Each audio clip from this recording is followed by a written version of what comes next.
पहलगाम आतंकी हमले के बाद सरकार का बड़ा फैसला सामने आया है। सीसीएस की बैठक में बड़ा फैसला लिया गया। पीएम मोदी की अध्यक्षता में करीब 2.5 घंटे बैठक चली। पाकिस्तान पर भारत का सबसे कड़ा फैसला इस वक्त सामने आया है। पाकिस्तान से सिंधु जल समझौते को रोका जाएगा। पाक नागरिकों को वीजा नहीं मिलेगी। पाक नागरिकों को सार्क वीजा छूट योजना के तहत भारत में प्रवेश की इजाजत नहीं। पाकिस्तानी नागरिकों को 48 घंटे के भीतर भारत छोड़ना होगा। अटारी बाघा बॉर्डर चेक पोस्ट बंद होगा। दिल्ली में पाक उच्चायोग की संख्या घटाई गई। कर्मचारियों की संख्या 55 से घटा करके 30 करने का फैसला लिया गया है। पाक सेना से जुड़े सलाहकार वापस जाएंगे।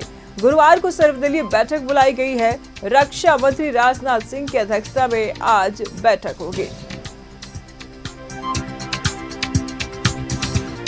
तो पीएम की अध्यक्षता में सीसीएस की बैठक में पाक को सख्त संदेश दिया गया है। बता दें आपको कि अब पाकिस्तान के वीजा को भी रद्द कर दिया गया है। पाक सेना से जुड़े सलाहकारों को वापस भेजा जाएगा। आज सर्वदलीय बैठक बुलाई गई है। रक्षा मंत्री राजनाथ सिंह के साथ बड़े फैसले के अनुमान। रक्षा मंत्री राजनाथ सिंह की अध्यक्षता में यह बैठक का आयोजन किया जाएगा। पहलगाम आतंकी हमले के बाद सरकार का कड़ा फैसला पाकिस्तान को लेकर के सीसीएस की बैठक में बड़ा फैसला लिया गया है। अब पीएम मोदी की अध्यक्षता में करीब 2.5 घंटे ये बैठक चली। अटारी स्थित चेक पोस्ट को तत्काल प्रभाव से बंद किया गया। पाक नागरिकों को सार्क वीजा स्कीम के तहत वीजा रद्द किया गया। 5 पाक उच्चायोग के रक्षा, नौसेना और वायुसेना सलाहकारों को वापस भेजा जाएगा। पाकिस्तानी उच्चायोग के कर्मचारियों की संख्या 55 से हटा करके 30 कर दी गई है। ये बड़ा फैसला पाकिस्तान को लेकर के।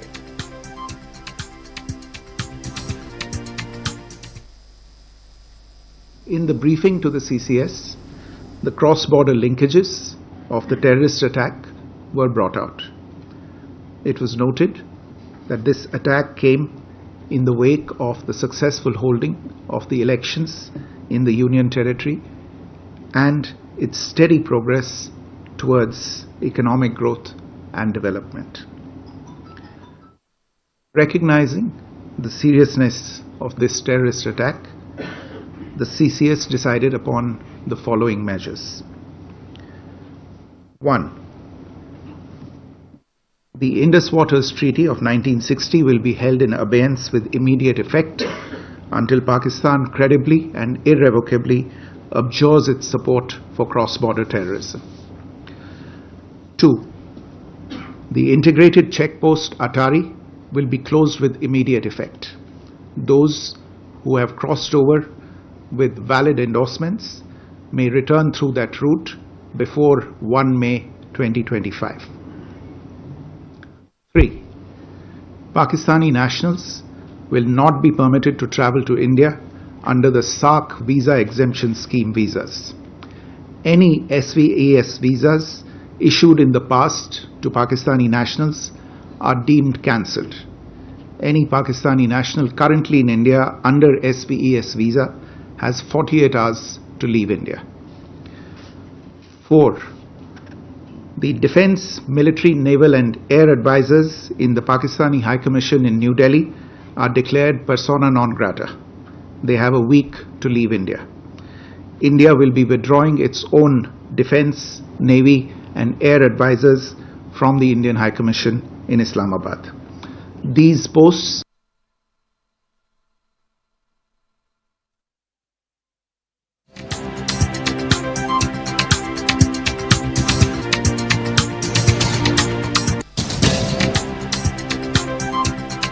पाकिस्तानी नागरिकों को 48 घंटे के भीतर भारत छोड़ना होगा। पाकिस्तान को लेकर के बड़ा फैसला कल सीसीएस के मीटिंग में लिया गया। अटारी बाघा बॉर्डर को भी बंद किया गया। दिल्ली में पाक उच्चायोग की संख्या घटाई गई। कर्मचारियों की संख्या 55 से घटा करके 30 करने का फैसला लिया गया।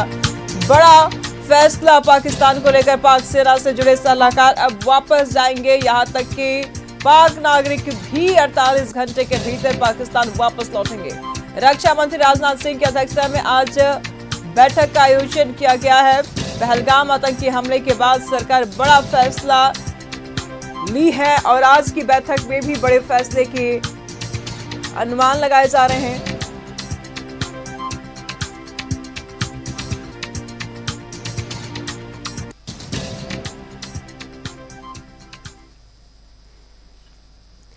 तमाम जानकारी के लिए हमारे सहयोगी अंजनी इस वक्त हमारे साथ बने हुए हैं। अंजनी, निंदनीय, भयानक, निहत्थे लोगों पर जिस तरीके से हमला किया गया, पूरा देश आक्रोशित है।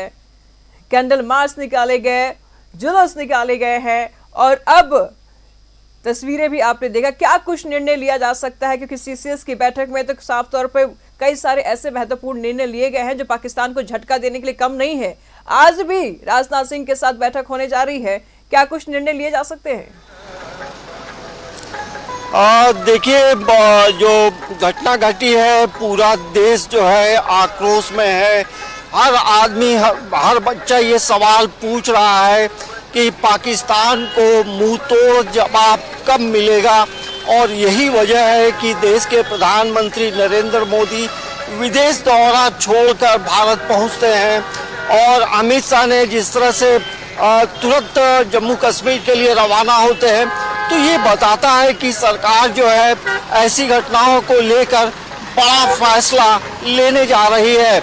और जाहिर सी बात है, जब इस तरह की घटनाएं घटी हैं और लगभग जो खबरें हैं कि 26 लोगों की जो दर्दनाक मौत हुई है और 26 परिवार जो है पूरी तरह से हम कह सकते हैं कि इस घटना के बाद जिन जिन जगहों से वो लोग आए थे वो पूरा राज्य भी मर्माहत है।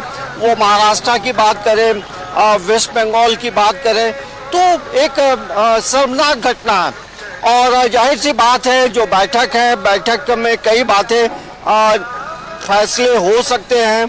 और ये जो फैसला है कहीं ना कहीं पाकिस्तान के लिए आने वाले समय में एक बड़ी मुसीबत खड़ी होगी, क्योंकि उनका जिस तरह से अटैक हुआ है और जिस तरह से भारत में घुसकर कार्रवाई की गई है, तो पाकिस्तान को मुंहतोड़ जवाब देना जरूरी है। अंजनी, ये तो तय है, क्योंकि जिस तरीके से सरकार काम कर रही है, पाकिस्तान की नींद उड़ी हुई है। पाकिस्तान की नींद उड़ी हुई है और अपने सैनिकों को अलर्ट भी कर दिए हैं बॉर्डर पर। सवाल ऐसे में ये उठ रहा है कि मार्च में ही खुफिया एजेंसियों के तहत उनके द्वारा ये इनपुट मिला था कि आतंकी हमला किया जा सकता है, अल्पसंख्यकों के ऊपर किया जाएगा और साथ ही साथ पर्यटकों के ऊपर किया जाएगा। लेकिन यहाँ पर अगर आप देखें तो पर्यटकों से उनका धर्म पूछ कर किया गया। इसकी तैयारी भी की गई थी सुरक्षा बलों के द्वारा, लेकिन क्या सच में कोई चूक हो गई है? पहलगाम को भूल गए सुरक्षा कर्मी?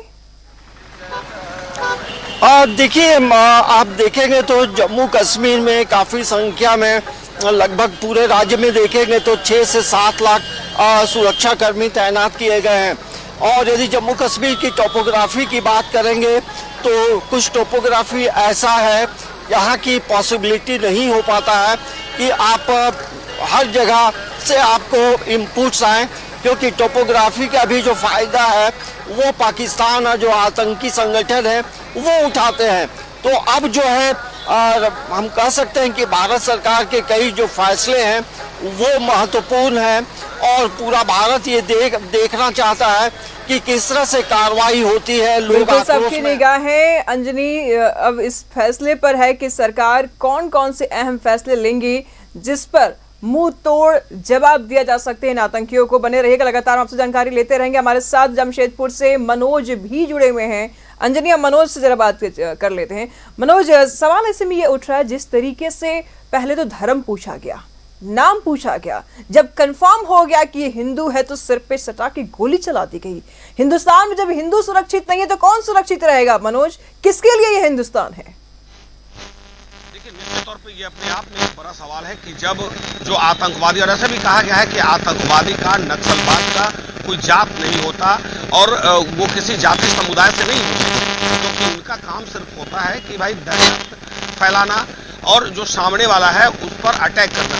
लेकिन इस बार जो घटना घटी है जम्मू कश्मीर के कुलगांव में, वो अपने आप में एक अजब है। और अजब इसलिए है कि अब लोगों से धर्म पूछा गया, धर्म पूछने के साथ साथ कपड़ा खुलवाया गया, यहाँ तक कि उससे कलमा पढ़वाया गया। अगर एक मुसलमान था वो कलमा नहीं पढ़ पाया तो उस पर भी हमला हुआ, उसे भी मार दिया गया।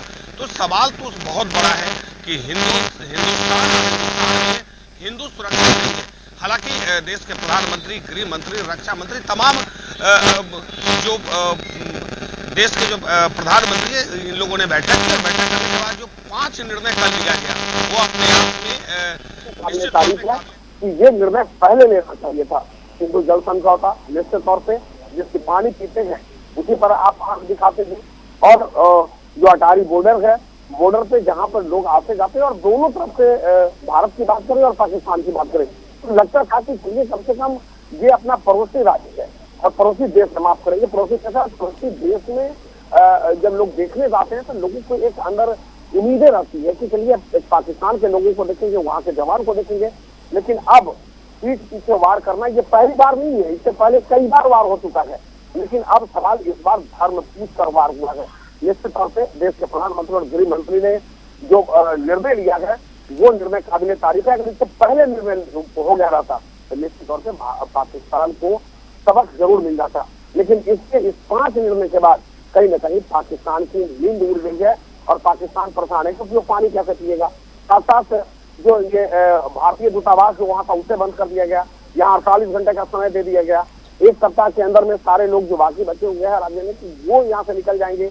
तो ये तो तय है कि अब भारत निश्चित तौर पे जिस कार्रवाई का उम्मीद जो भारत की जनता कर रही थी और लगातार भारत की जनता के अंदर दिल में ये बात था कि कहीं न कहीं भारत इंतजार कर रहा है और एक बार ऐसा वक्त आएगा कि भारत मुंहतोड़ जवाब देगा। रक्षा मंत्री ने कल कहा भी कि ऐसा जवाब देंगे कि पूरा विश्व याद रखेगा। हमारे साथ यहाँ पर कुछ लोग हैं, हम उन लोगों से भी कुछ बात करने की कोशिश करेंगे। रवि जी, 5 निर्णय कल जो देश के प्रधानमंत्री या देश ने जो निर्णय लिया पाकिस्तान के खिलाफ, इसे किस रूप में देखते हैं और जो घटना घटी वो कितना निंदनीय है? सबसे पहले तो जो घटना घटी है वो बहुत ही निंदनीय है। ऐसा शांतिपूर्ण घटना कहीं भी किसी भी देश के लिए संस्कार सकता है और वहाँ के नागरिकों में जो सुरक्षा की भावना है उसमें कमी आ जाती है। वहाँ के स्थानीय लोगों को रोजगार के ऊपर जो डिपेंडेंट है उसमें काफ़ी कमी आ जाएगी, तो खाने पीने के लिए जो आर्थिक स्थिति है उनमें कमजोर हो जाएगी। तो एक चीज से कई निशाने साधने की कोशिश की गई है और मुझे उम्मीद है हमारे सैन्य शक्ति पर कि बहुत ही अच्छी तरह से पहले जो हुआ है अभी तक कार्रवाई, उससे भी कहीं हार्ड एक्शन होगा। और जो फैसला लिया गया है ये प्रशंसनीय है और ये फैसला पहले ही लेना चाहिए था। कोई बात नहीं, देर आए दुरुस्त आए, और हम लोग जिले के मार्ग पर चलते आ रहे हैं तो उसी आधार पर अभी तक कुछ नहीं किया गया। अब जो फैसला लिया गया है ये तो बढ़िया से और इम्प्लीमेंट करने की आवश्यकता है। और भी कई ठीक है मनोज, हमारे साथ अंजनी भी बने हुए हैं, उनसे भी जरा जान लेते हैं रांची से। अंजनी, हमने सोनिया गांधी के दामाद वाड्रा के भी बयान सुने हैं, स्वास्थ्य मंत्री इरफान अंसारी के भी बयान सुने और मंत्री नेहा शिल्पी का भी बयान हमने सुना। सवाल ऐसे भी उठ रहा है अंजनी कि जिन लोगों को मारा गया उसमें एक सैनिक की, एक अधिकारी की, लेवल ऑफिसर की एक वाइफ भी थी जो हाल ही में वो शादी करके आई थी। क्या इन मंत्रियों को, इन नेताओं को उसकी हाथ की मेहंदी नहीं दिखी? अरे ऐसे गंभीर मुद्दे पर भी सियासत कर रहे हैं ये लोग, राजनीति कर रहे हैं, ऐसे ऐसे बयान दे रहे हैं कि आप सुनकर दंग रह जाएंगे। जब पीएम मोदी विदेश जाते हैं तो देश में दंगे होते हैं, आतंकी हमले होते हैं। देखिए, जिस तरह से कई पॉलिटिकल पार्टी के जो विधायक हैं या मंत्री हैं, जिस तरह के बयान आ रहे हैं, ये कहीं ना कहीं ये बताता है कि जब भारत का इंटरनल सिक्योरिटी की बात हो, इंटरनल तमाम लोगों की सुरक्षा की बात हो और उस पर यदि प्रहार होता है और कोई किसी देश के आतंकियों के द्वारा होता है तो वहाँ हमें एकजुट रहने की ज़रूरत है। और यही वजह है कि कल जब हम लोगों ने जेएमएम के प्रवक्ता हैं मनोज पांडे, उनसे जब बाइट लिया था तो क्या उन्होंने बाइट दी थी, उन्होंने ये जरूर कहा। ठीक है, मनोज पांडे का भी जिक्र कर लेंगे हम। अंजनी से हम जानकारी ले रहे थे कि जिस तरीके से इस अटैक पर राजनीति हो रही है, कुछ नेता हैं, आप रॉबर्ट वाड्रा को ही सुन लीजिए, आप इरफान अंसारी को सुन लीजिए, झारखंड के स्वास्थ्य मंत्री हैं ये, और आप मंत्री शिल्पी नेहा तिर्की जी को सुन लीजिए। उनके बयान जब आप सुनेंगे तो आप औचक रह जाएंगे, थोड़ा परेशान हो जाएंगे कि क्या ये माहौल जो है ऐसे बयानबाजी का है। अंजनी, देखिए, जैसा मैंने पहले कहा है कि जिस तरह से जो घटना घटी है, 26 लोगों की मौत हुई है, दर्दनाक मौत है, और कई ऐसे लोग थे जिनकी अभी हाल में शादी हुई थी, और लोग जम्मू कश्मीर जाते हैं, एक अलग माहौल है वहाँ घूमने फिरने के लिए। लेकिन घटना के बाद अभी जो वक्त है, पूरे देश के जो पॉलिटिकल पार्टी के जो बड़े नेता हैं, उन्हें एकजुट होकर आगे आने की ज़रूरत है। जैसा मैंने पहले कहा, जब देश की इंटरनल सिक्योरिटी की बात होती है तो वहाँ मतभेद मनभेद नहीं होना चाहिए। तो कई नेताओं के जो बयान हैं वो सुनने से मन थोड़ा अलग हो जाता है। लेकिन ऐसे समय में, जैसा मैंने पहले कहा रहा था कि जेएमएम के जो प्रवक्ता हैं मनोज पांडे का मैंने बाइट लिया था, उन्होंने जो बातें कही थी वो मतलब अलग बातें उन्होंने कही कि प्रधानमंत्री, देश के प्रधानमंत्री को आगे आना चाहिए, और ऐसे समय में मुंहतोड़ जवाब देने की बात उन्होंने कही। और उन्होंने ये भी कहा कि ऐसे समय में विपक्ष जो है आपके साथ खड़ा रहेगा। ये बोल होना चाहिए, क्योंकि पूरे विश्व में इस घटना को लेकर अलग अलग बयान आ रहे हैं, चिंताएं व्यक्त हो रही हैं। जहां मैंने बार मैं कह रहा हूं कि इंटरनल सिक्योरिटी को लेकर तमाम पॉलिटिकल पार्टी को एकजुट होने की जरूरत है। 26 परिवारों का जो दुख है उसे कौन बांटेगा? आप भले पैसे दे दें, कुछ भी दे दें, लेकिन वो जीवन भर का जो दर्द है वो कभी खत्म नहीं होगा, क्योंकि कई लोगों के पति की मौत हुई है और कई लोगों का घर उजड़ गया है। तो क्या इन तमाम चीज़ों को लेकर हमें लगता है कि संजीदा होने की ज़रूरत है। अब रही कि जिस तरह से जो हालात अभी हैं और पूरे देश में आक्रोश है। ठीक है। यहाँ पर सरकार भी एक्शन मोड में नजर आ रही है। गृह मंत्री अमित शाह फौरन श्रीनगर पहुंचे और उन्होंने वहां मुलाकात की सीएम से, और साथ ही साथ उमर अब्दुल्ला से उन्होंने मुलाकात की। हमारे साथ सहयोगी अंजनी और जमशेदपुर से मनोज बने हुए हैं। मनोज, ऐसे में इस हमले को लेकर के पाकिस्तान का तार भी जुड़ा हुआ सामने आ रहा है। अगर एक वाकया हम आपको याद दिलाते हैं, कुछ दिन पहले की अगर बात है, मार्च की अगर हम बात करें, तो पाकिस्तानी सेना का जनरल आसिफ मुनीर का सबसे बड़ा आतंकी बयान सामने आया था। कश्मीर को लेकर के बड़ा विवादित बयान उन्होंने दिया था। क्या लगता है, हाथ है इस बयान का, असर है ये? देखिए, निश्चित तौर पर पाकिस्तान का जो मानसिकता है वो मानसिकता लोग समझ रहे हैं, पूरे विश्व की जनता समझ रही है। पाकिस्तान सिर्फ एक ही चीज जानता है, वो जानता है सिर्फ आतंकवाद को बढ़ावा देना, क्योंकि पाकिस्तान की सरजमी आतंकवादियों का सेफ जोन माना जाता है। चाहे वो दाऊद इब्राहिम की बात करें या तमाम वैसे, आपको याद होगा कि जब ओसामा बिन लादेन जो था वो जब वो कहाँ रहता था, वो पाकिस्तान में रहता था। पाकिस्तान के सरजमी से अपने पूरे साम्राज्य को तैयार किया था। तो ये पाकिस्तान का ये पुराना इतिहास है, और उस यही इतिहास के कारण जो आज घटना घटी और लगातार भारत में घटना घट रही है, वो सिर्फ पाकिस्तान सब इतना जानता है कि विकास नहीं, वो विनाश चाहता है। और विनाश का ये नतीजा है कि अब भारत जो है वो निश्चित तौर पे भारत ने अपनी अब तैयारी पूरी कर ली है। और ऐसे भी भारत धर्म निरपेक्ष देश है, भारत नहीं चाहता है, भारत लगातार चाह रहा था कि कम से कम ये समझ जाए। लेकिन अब देश के प्रधानमंत्री और गृह मंत्री ने साफ तौर पे कल 2 दिन पहले जो घटना घटी वो मर्माहित करने वाला है। आप बताइए कि एक नवविवाहिता जिसके हाथ का मेहंदी का रंग भी नहीं छूटा और उसके जात पूछकर, धर्म पूछकर, जात नहीं धर्म कर उसके पति की हत्या कर दी गई। जब वो महिला कहती है कि हमें भी मार दो, तो उसे छोड़ देता है और कहता है कि जाकर नरेंद्र मोदी को बता देना। अब आप समझिए कि आखिर क्या है, सीधे तौर पर ये टारगेट है कि पाकिस्तान की आवाज था वो, और पाकिस्तान की तरफ से भेजा गया था। और अब जो है भारत सरकार, आप सिर्फ पाकिस्तान का इसमें डायरेक्ट कनेक्शन की अगर बात किया जाए वो तो सामने आ ही रहा है मनोज, लेकिन साथ ही साथ जरा ये भी सोचने वाला विषय होगा कि जो जिस बाइक का ये लोग इस्तेमाल कर रहे थे वो नंबर प्लेट के बिना थी, यानी कश्मीर के कुछ लोकल लोग भी थे जो उनको सहायता कर रहे थे इस आतंकी हमले को अंजाम देने के लिए। फिलहाल बने रहिएगा मनोज, लगातार आपसे जानकारी लेते रहेंगे। बहुत शुक्रिया तमाम जानकारियों के लिए। अंजलि, बहुत शुक्रिया तमाम जानकारियों के लिए। तो टेरर अटैक को लेकर के पूरे देश में आक्रोश है और सबका एक ही मांग कि जल्द से खात्मा किया जाए इन आतंक को।